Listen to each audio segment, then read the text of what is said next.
Assalamu alaikum, hürmetli qarindoshlar, aziz mehmonlar.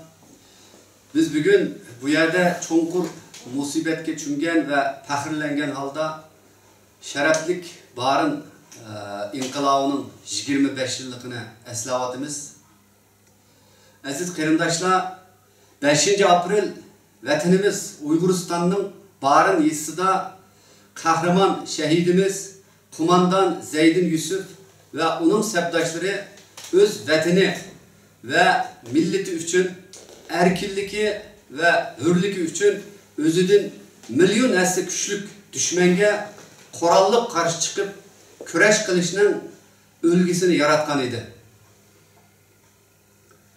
5 aprel günü Uyguriston Xitay mustamlikasiga tushib kalgan 40 yıldan keyin Uygur milletinin kul buluşunu xalamaydigan azatlık ve mustaqillik üçün küreş kıladigan iradesini dünyaya yana bir ketim jakalagan bir gün idi. 1990 yılı 5 aprel günü Başkumandan Zeydin Yusuf, Muavin Kumandan Abdug'ni Tursun, Armaniya Kumandanı Cemal Muhammed, Arksep Kumandanı İsa Kuşur, Muhammed Turdi, Ahad Tilavaldi ve atlık kısım mesulü Turgun İshak, Abdurrim Turdi Katarlık mücahit qarindoshlarımızın rehberligide kozgalgan Barın halkı dünyanın en ilgar ve zamanıvi kuralları bilen kurallangan Xitay düşmanlarına karşı köreş kılıp Uygur milletinin zulümge tüz bükmeydigan Kaysar ruhini bütün dünyaya namayan kılgan idi.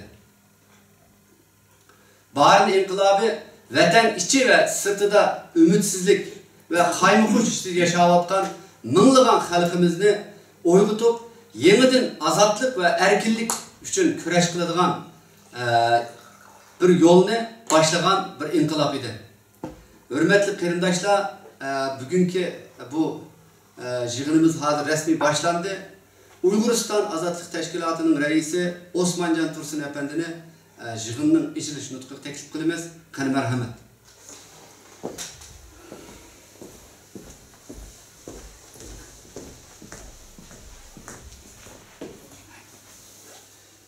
Assalamu alaikum. Hürmetlik Uyguristonlik vatandaşlar, şundaqla Uyguriston Azatlık Teşkilatı'nın fidakar azaları hem de ekran aldığındaki körülmen dostlarımız bugün yukarıda dep ötkünümüzdek vatanımız Uyguristan'ın Barın yezisinde başlangan inkılapның nek 25 yıllık hatır günü üstüde müzakirleşip oturuptuk. Top doğru bunun 25 yıl burun vatanımız Uyguristan'ın Barın yezisini merkez kılgan. Ama bütün Uyguristan'ı azat kılış maqsadida kozgalgan inkılabımız naiti rahimsizlerce bastırılıp yo'qolgan bo'lsa-mu, ama bu Barın inkılabının Uyguriston halkıga kaldırgan ta'siri naiti çonqur hem bizniki bundan keyingi inkılabi yani azatlık işlerimizi ulgu qilish tegishli Uyguristan'ın mustamlikaga tushgan tarixiy jarayondagi eng bir sharafli bir inqilab bo'lgan. Hozirgacha shu Barın inqilobi yuz bergandan keyingi 25 yil ichida mayli vatan ichida mayli vatan sirtida bo'lsin Uyguriston xalqining Xitoy mustamlikachilarga qaratgan mustaqillik kurushining shakli ham turida har xil o'zgarishga boshladi. Hozirgacha biz chet eldagi Uygur teşkilatları bulupmu şu ahirki 15 yıl içinde her yıldagidek Barın inkılabını naiti dağduguluk hatırlap kelyapmiz. Yani bu hatırlashlar olarak şu Barın inkılabı kurban bo'lgan şehitlerninki ro'yxat atab Kur'an tilovat qilish bilanla ayaqlashib ketyapti. Bu albatta qilish tegishli ishimiz. Ama bir inkılabninki şu davrdagi ahamiyati ham keyingi davrga ko'rsatgan ta'siri, shundaqla siyosiy arx ko'rinishi bundan keyingi inqiloblarimizda foydalanishga tegishli qimmatlari ham diqqat qilishga tegishli taraflari ustida hozirgacha bir ilmiy sistemalik fikr yurgizish yoki mushu to'g'riliq keng ko'lamli bir analiz xarakterlik uchrashlar mushu chet eldagi Bahrin inqilobini xotirlash yig'inlarimizda bo'lib o'tmadi. Demak, mayli Bahrin inqilobi partlagan shu 1990-yil bo'lsin, ham onun keyingi 25 yil bo'lsin, dunyoning siyosiy xaritasi o'zgarishga boshlagan tarixiy davrga kelgan inqilob bo'lib, bu bugungi kunimizda shu chog'dagi Bahrin inqilobininki tarixiy ahamiyatlari ustida ham siyosiy arif kurishida ko'proq izlanishimizga, ham bundan keyingi inqilobga buni qaysi shaklda, qaysi turda o'rnak qilish ustida ko'proq izlanadigan tarixiy bosqich yetib keldi hozir. Bo'lib bu shu 2001-yili Amerikaning Afg'onistondagi terrorizmga qarshi turish harakatini boshlagandan keyingi umumyuzlik dunyo xarakterini olgan terrorizmga qarshi harakat ta'sirida dunyoning siyosiy xaritasi, siyosiy taqdiri o'zgarishga boshladi. Shu nuqtadan biz vatanimizdagi ilgirki ikki qatim qurilgan tarixiy jumhuriyatlarimiz, onundan keyingi partlagan inqiloblarimiz, hozirgacha kelayotgan namoyishlarimiz, bugungi kunda degandek davomlashayotgan qisas harakatlarimiz ustida nihoyatda cho'nqur ilmiy tekshirish, ilmiy planlash ham bu to'g'riliq dunyoning strategiyasi, Xitoyning Uyg'uristonni yer yuzidan uzib kesil yo'qotish, yani to'liq mustamlikaga aylantirish strategiyasi, shundaqla biz yani vatan davası qilayotganlarning ham shu inqilobni davomlashtirish majburiyatida qolganlarning o'ziga xos strategiyasi tuzilib chiqadigan ham shundaq bir tarixiy bosqichga o'tadigan bir davr pishib yetildi qarindoshlar. Shu sababdan biz bugun yana bir qatam 25 yillik munosabat bilan bu yerda Bahrin inqilobini xotirlab o'tirdik. Men mushunchalik so'zlashni loyiq topdim. Ayni vaqtdagi shu Bahrin inqilobida shohid bo'lgan qarindoshlarimizning aramizda Uyg'uriston ozodlik tashkilotining muavirasi Abdurimjon Abdurishitova, men Abdurimjon Abdurishitni hozir mush to'g'riliq so'zlab berishga taklif qildim. Rahmat diqqatlarga.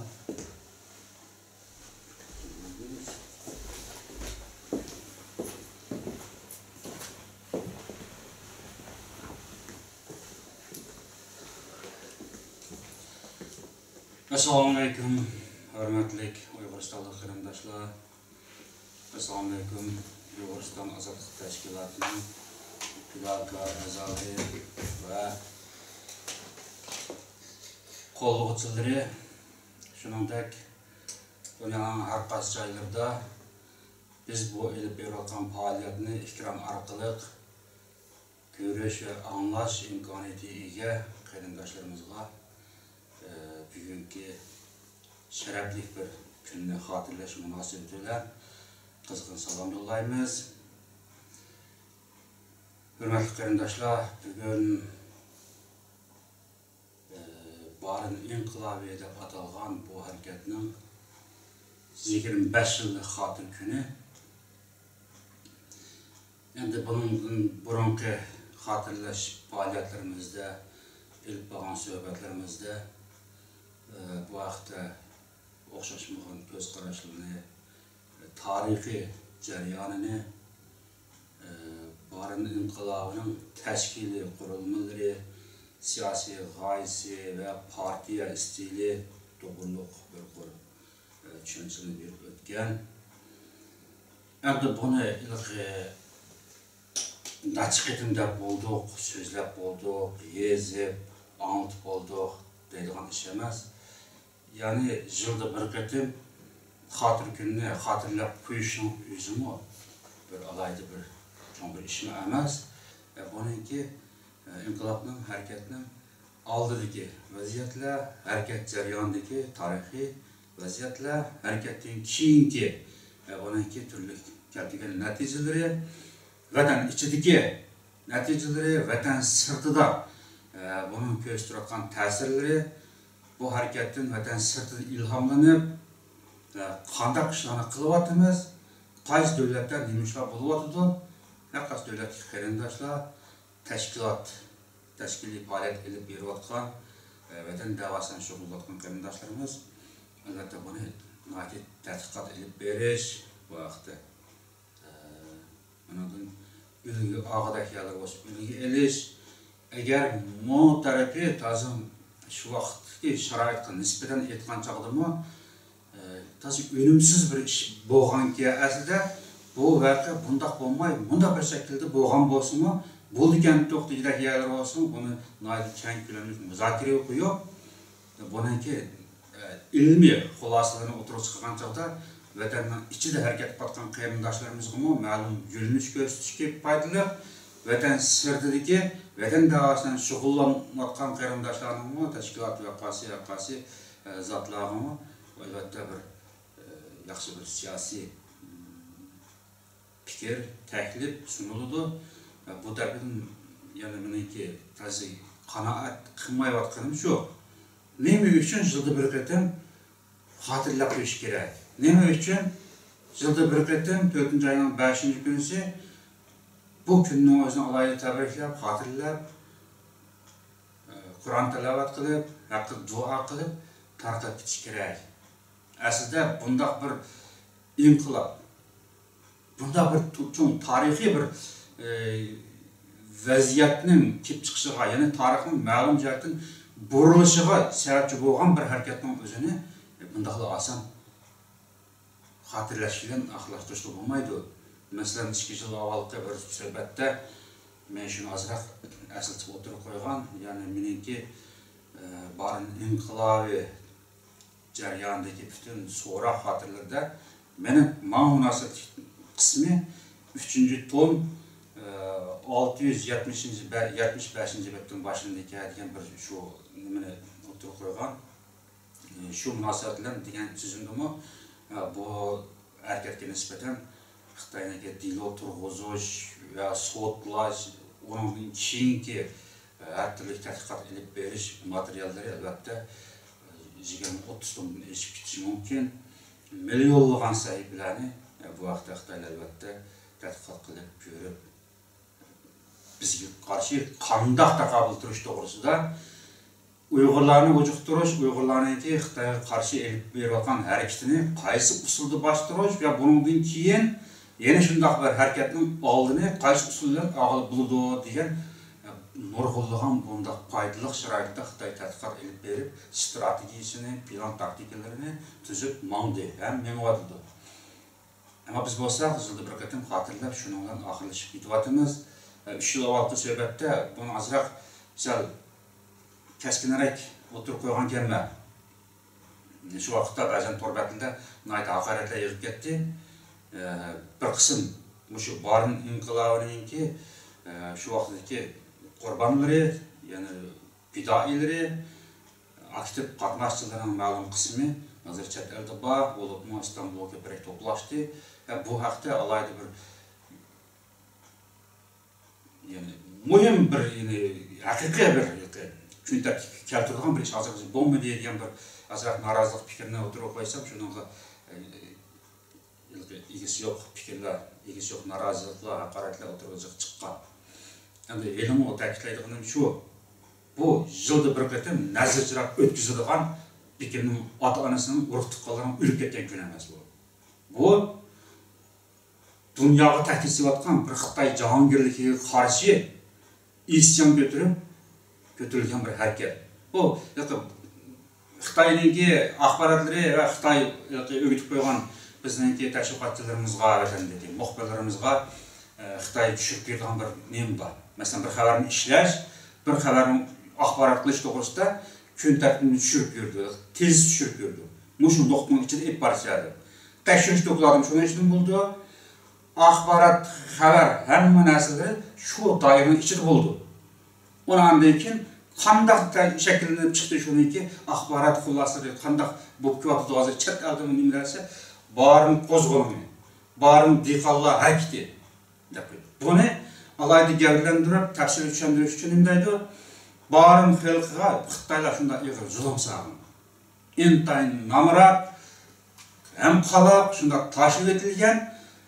Bu ig'ir boj olgan siyliqqa aşağı chidab bo'lolmay, bardashlik berib bo'lolmay, Barın xalqı Xitayga qarşı isyan ko'targanda, barındaki bir sahranın, bir kentning adamlarının qo'zg'ab chiqqan odatdagi bir qo'zg'olonga aylantirib, xarakterini shundoq xulos chiqarib keldi va ham shundoq kelyotdi.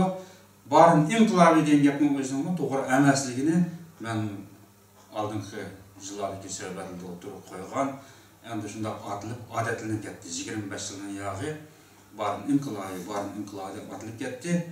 Aslında bu şu vaqtdagi tashkilotning, şu vaqtdagi partiyaning xitobnomasi, nizomnomasi, programmalarida Sharqiy Turkiston Ozodlik inqilobi, Sharqiy Turkiston Islom partiyasi şu nom bilan, şu yo'nalishda ilib borgan, ya'ni Uyg'uristonning mustaqil davlat qurib chiqadigan yo'nalishda qurilgan tashkilot va harakatimi şu yo'nalishda ilib berilgan. Faqat bu harakatning o'zi vaqtdan burun barın kentide başını qaqalığı üçün şu yerdə pidailarının qo'lluq bir qismi şu yerga toplashib, buyruq kutib turayotgan şu jarayonda başını ketganligi üçün andakan bu inqilobninki bo'ron chaqqon pushqinlari qo'zg'ab chiqib, atrofdagi kentlarga yayilganligi üçün Xitoyninki jazo qo'shinlari kelib, oldiga uchirgan odamlarni etib bostirib dehqonlarni. Hatto Büşk'teki bir aileye Xitay bir oyluğa kirib, Xitay askerleri qarsa bir Büşk'teki kichik bola yig'layotgan, aşı Büşk atgan 28 pay o'qning izi bor. Deki 10 oylik to'shmagan bir boqalığı atgan. Demak, Xitay öy bostirib kirib atgandan keyin, amdekin bizniki bu Uyg'urlarimiz yanında atıkada yatandığına qarab turib, hamiz qo'zg'ab chiqadigan gap. Uyda palto bo'lsa palto, ketmen bo'lsa ketmenni ep chiqib, Xitoyning askerlarini o'ldirib, qo'ldagi Qur'onni tortib olib, ulamandan keyin bu hareketga qatnashgan. Buni ko'rib yiqib, sirtin buni Xitoyninki tushirib bergan, yerga axborot tezligiga qarata barın dehqonlari zulm tortib ketgan, hasha yig'irib ketgan, chidab bo'lolmay, andan keyin qo'zg'on ko'targan, deb mushundaq yozishlar desa, shu birinchisi bata ichida umumlashdi. Buning ta'siri chet elga chiqib 10 yillab shu bo'yicha davomlashdi. Agar barın xalqi, barın dehqonlari shundaq nomratlik chidamay, hasha chidamay qo'zg'algan bo'lsa, u vaqtda Turpandan qo'tangicha bunga qatnashdi, neft qatnashadimlar. Barındaki dehqonlarniki nomratchiligini qutultirish uchun ularga yistashlik qilib qo'zg'olonga qatnashgan bo'landilar. Buniki tarixiy jarayonni qarab berish kerak. Shu harakatning shu vaqtda yuz bergan jarayoni qatnashgan odamlarga qarab berish kerak. Turpan viloyatidan, Aqsu viloyatidan, Otishdan, Qashqar viloyatidan, Xotan viloyatidan naq maydonga qatnashgan, o'shda pedagoglıq ko'rsatgan va qurbon bo'lgan yüzlab, minglab turmada yetayotgan shu 6 viloyatniki fidoiylari. Bu harizmi barindagi dehqonlarning qo'zg'oloni emas. Xo'sh, endi bu harakatniki 90-yil qo'zg'ab chiqishidagi oldingidagi umumiy jarayonga qarasak, Xitoyning o'zi vatanimizni ishg'ol qilgan 49-yildan boshlab 80-yilga bo'lgan 30 yil oralig'ida nihoyat og'ir zulm soldi. Xitoy o'z xalqiga zulm soldi, mustamlika ostidagi Uyg'uriston xalqiga zulm soldi. Xitoy bu davlatni boshqara olmadi. Mush 56-yildan boshlab 76-yilgacha 20 yil oralig'ida Xitoy 70 million Qur'on o'ldiryapti. 40 milyonla bislisiga urushga selib, dadısının balısıga ayağını eriga qarshi qo'yib, o'ldirgizdi 30 milyonni açlıqdan o'ldiryapti. Açlıqdan chiqib, ambara qochilib olib, fuqarolarni och qo'yib o'ldirdi. Shuning bilan 70 milyon inson 20 yil ichida nohaq o'ldirildi. Xitoy aslida davlat boshqara oladigan millat emas. Xitoy davlat qurib boqqan millat emas. Xitoy ig'doshilib boqqan o davlatni tunji dastlabida hunlar qurgan. Hun imperiyasi Xitoylarni tashkillab, Xitoylarni bayliklarga tashkillab, ularga hokimiyat taqsim qilib bergan. Elbette Xitoylar tarixda Song sulolasi, Shang sulolasi deb sulol bor. O sulollarning cho'ng bir davlatniki sulolasi emas. Ular bizning vatanimizga kishi kerak postgan majlisdek, kishi kerak noiyalarda qurilib olgan imperiyalar ularniki. Elbette Xitoyning sulolasi deydigan bo'lsanglar, o Xitoyning sulolalarini xotirlab kelsa, bir nayga patmaydi o kitap yazılgan bo'lsa. 30 yıl içinde 6-7 tane hakimiyet almışlıktan küçük bir nahi derecelik bir kent derecelik padişahlıkta birbirini öldürüp şu cemaatten çıkmayın diye hukuklar söyle. Sulalar diyen nersi, mana nersi. 30 yılda en az 7 hakimiyet almış bulundu. Andaki o fikirler yok oldu. Başka bir yerden gelip başka bir kabile yani egerleydi. O sulalısını başlaydı. Aşında olup bu sulalı diyenin uçacak kent padişahları, nahiye padişahlarındaki binasaları olar bir devlet kurup bakın kılmaz. Onun imperiyası desepte Uygurlar bilen, Tatarlar bilen, Türkler bilen imperiyanı kurup çıkıp andaki Xitay'a kenip özünün çigara dairesi Xitaylarını teşkil kılıp uçacak bəglik padişahlıklarını ağdırıp yemirip olağa məlum başkuruş sistemi uğurlaştırdı. Ondan keyin Köktürk imperiyası bu hakimiyetin üstü gelip yeni Xitay'ı idare kıldı. Ondan keyin Uygur imperiyası bu hakimiyetin üstü gelip yeni Xitay'ı idare kıldı.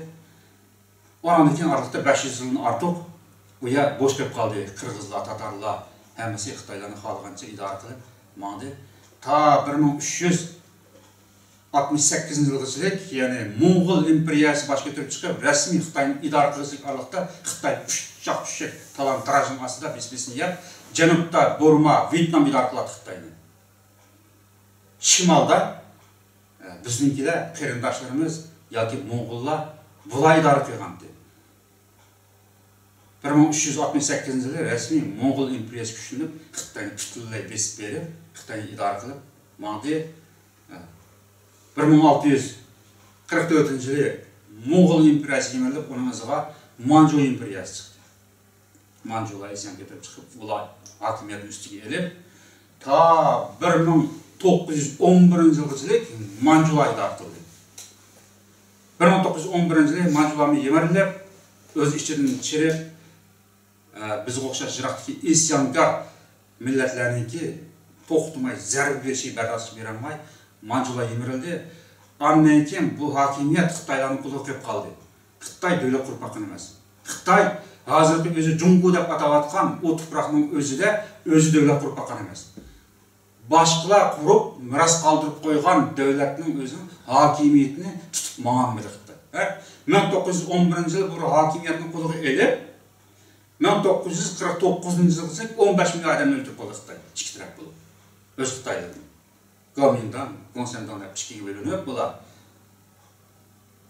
49 yılda Sovet İttifakı'nın, Amerika'nın muvaffaqiyati yalından ki İkinci Dünya Uruşu'nu tinchlandirish siyosati bilan Kommunist Xitay'ni yo'lab chiqarish bilan Kommunist Xitaylar bu hakimiyetni qo'lga oldi. 56 yılda davlat apparatini tuzib chiqib, 56 yıldan boshlab 40 yildan boshlab Abiyam deganda 76 yıl Mao ölgücülük aldıkta 20 yıl içinde 70 milyon adam öldürüp aldıklarla. Şunun içinde Uygurların 3 milyonun artık adam öldürüldü. Bizim en zıp zulüm geldi bölümde. Xitay hakimiyet başkurulan millet emez, Xitay devlet başkurulan millet emez.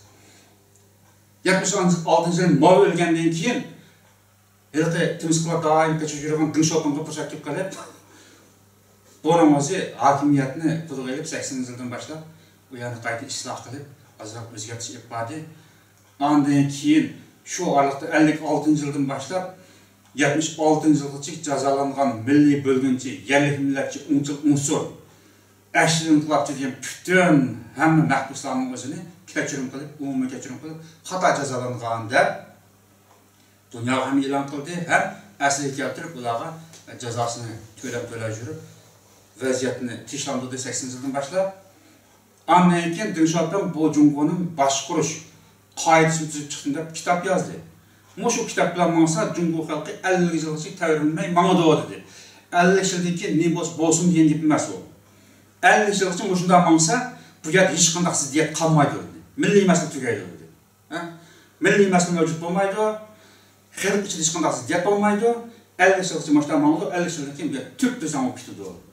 Hech qanday bir qiyin xatar qiyinchilik kelib chiqmaydi o deb bunda tasavvur qilib hayot chalinib ketib bizni o'zim yozgan bu loyihasidan aldirab ketib Jungo'da milliy masala mavjud emas deb e'lon qilyapti. 87-yil 7-oyda Jungo'da milliy masala oxirlashdi deb oqtashli kitob e'lon qildi. Dal shu chog'ning o'zida Xitoyga dünyaya köştüğün bir mühim bir ispat lazımdı. Xitayda milli mesele mevcut, o yok olmaydı o. Bu milli meseleni Uygurlar kılalaydı. Uyguristan müstakil devlet bulup özünü başkuralıgan çağda Amerikan Xitay'daki xatarlik milli mesele şu kadar oldu dep signal veriş lazım idi. Şu signalın özünü 90 yıl 5 aprelda Zeyd Yusuf'un yetekçiligide muşu inkılap bu signalını cakaladı. Milli mesele mevcut mu iken, mevcut emas mı iken. Xitay aşağıda o 90-80 yılların burunki bastırışında yerli milletçi unsur dep bastırdı. Ekşi inkılapçı dep bastırdı. Milli bölgünçü dep bastırdı. 80 yılı Dinç Alpağı'nın yolu yoruğu bilen bu yerli milletçi unsur kadar milli bölgünçü ekşi inkılapçı desek bu yerde milli meselenin mevcut boğalığını itiraf kalamayız. Çünkü bunu siyasi cinayetçi deyimiz. 80 yıldan başlap Xitay'a karşı doğan, Xitay hakimiyetine karşı doğan siyasi cinayetçi diyen bu ölçem boyunca cezalaşka başladı. Anlayın şundak bir vaziyette barında bu hareket kozulup çıkıp dünyaya signal verdi. Biz yok almadık. Aklına size bok etmedik. Bizim ruhimiz mengü ölmeydi. Bizim müstakillik ihtiyacımız var. Biz müstakil devlet kurgançığımızda Xitay'ın kalısını aram tapıdı. Biz bunu hatırlayacağım yaşayımız. Bu meseleni biz devlet kuruş bilen hal buludu. Hal kılalayımız da. Dünyaya zakal edi. Bana bir gün 25 yıl oldu. Hazır şu 25 yılın yağı Xitay yine hatırlayacağım bulamadı. Mesela Ayan teklif etken gapning arasida azroq qilib 80 yıldan başlap 90 yılı Xitay hatırlayacağım oldu azroq.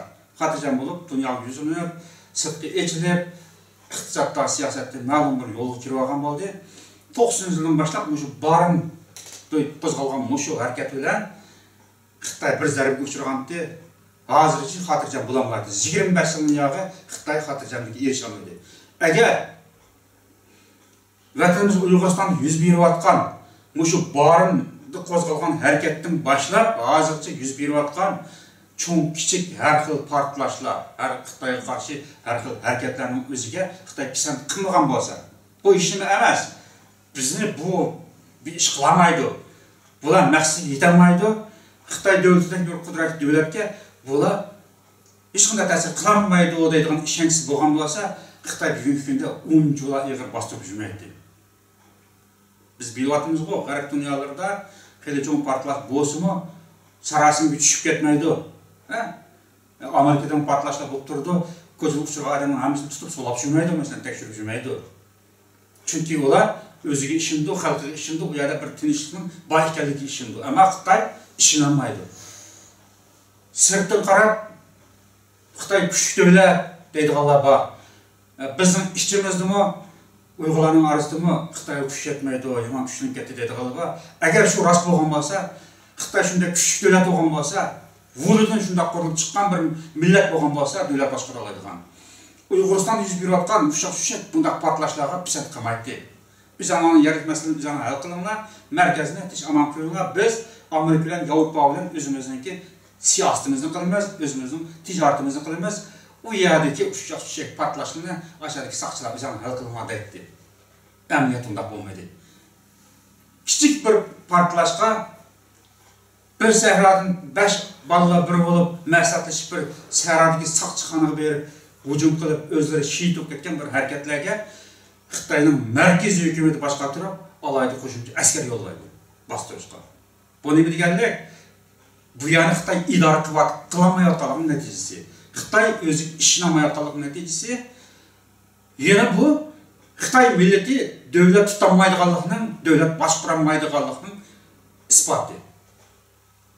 Endi qarindoshlar, biz tungi ichki yig'inimizda o'tirib qo'ygandek, bundan keyin ilki ekran orqali boshqalarga so'zlab berishlar emas, o'zimizga yaqin, biz bilan bir sette mağnalaydıgan, biz bilen til tepişip, hemkarlışı alaydıgan, qarindoshlar bilan, tashkilotlar bilan hamkorlashib, mushu barin inqilobi o'xshash va undan keyingi vatan ichida yuz berayotgan harakatlar 98-yil vatan sirtida shunchalik yuz bergan bir fojia, ya'ni bo'lmaslik tegishli bo'lgan bir fojia harakatlar mushu to'g'riliq tashkilotlar orasida alayda tadqiqot olib berib, yig'ilib, bir mantiqatim mushu to'g'riliq muzokara olib berib, bir yaxshi bir natija, ilmiy bir xulosa chiqarib, vatan ichida bundan keyingi yuz bergan harakatlarga ma'lum jihatdan bir siyosiy yo'nalish, g'oya ko'rsatmakda bir yo'lni vatan sirtidagi siyosiy tashkilotlarning o'zining yo'nalishini qanday qilib berish, siyosiy maqsadni, muddaoni o'z turayotgan davlatlarga qanday bildirish to'g'risida buni keng ko'lamli, mukammal bir puxta material tayyorlashga majburmiz. Buni albatta yaqinqi vaqtda tutmoqmiz inshaalloh. Bunda o'tib ketmaydi. Endi yana bir qo'shimcha aytib qo'ygan so'zim bor edi. Vaqt muaxilishib qoldi. Mayli barimdagi bu harakatga qatnashib, buning zarbasiga uchragan, jazosiga uchragan qarindoshlar bo'lsin, hayot yashayotganlar vatan ichi va sirtida, mayli undan keyingi harakatlar bo'lsin, mayli chet elga chiqib, vatan sirtida vatan da'vosi uchun bir yaxshi to'p qo'shsam bo'ldi degan orzu bilan chet elga chiqqanlar bo'lsin, vatan ichida Xitoyning qatma-qat qo'rishlariga bosh egmaganlar. Xitoyning g'olchilariga bosh egmaganlar. Vatan ichida Xitoyning g'olchilarining turmushi bordi, Xitoyning g'olchilarining saqchilari bordi, payloqchilari bordi, Xitoyning g'olchilarining xo'jayinlari bordi, yordam qiladigan. Shundaq chog'ning o'zidami bu g'olchilar bizni bosh egdirmagan. Etib chanab tugatganki, ammo ruhimizni sundiramagan, bosh egdirmagan, ham to'xtatamagan. Vatan sirtidagi bunday erkin tuproqda bo'libmi, Yevropada bunday erkin tuproqda Xitoyning eshitish qilgan, tashlanib qolgan bir qancha g'olchilari bu yo'limizni to'samaydi. Bu g'olchilarningki sulab qo'yadigan turmushi yo'q. Bu g'olchilarning erkin ozod harakat qila oladigan payloqchilari yo'q. Bu g'olchilarning bizning to'sibog'idek qudrat imkoniyati yo'q. Bu g'olchilarning xo'jayinlari qancha 10 ming chaqirim yiroqlikda. Ular xuddi qorong'ida tomning ostida, tomning tushida medirilgan shoshqandek harakat qiladi. Bu g'olchilar bizni to'siyamaydi. Biz maqsadga yetamiz. Bundan 25 yil burun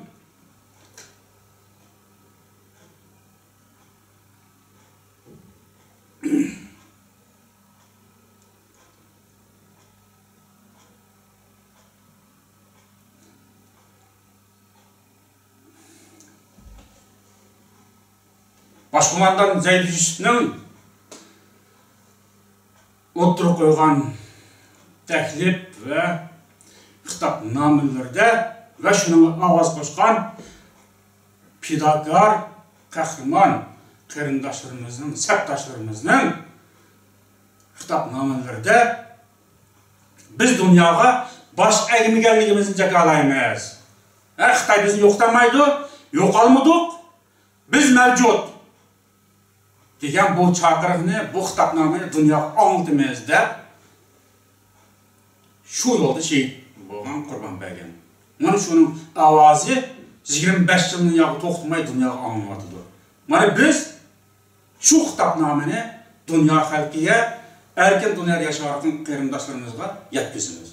Bu ovozimizni hech qanday bir kuch bo'g'olmaydi, oldimizni tuzolmaydi. Hurmatli qarindoshlar, diqqat qilib rahmat. Keyingi suhbatgacha omon bo'linglar. Xo'sh.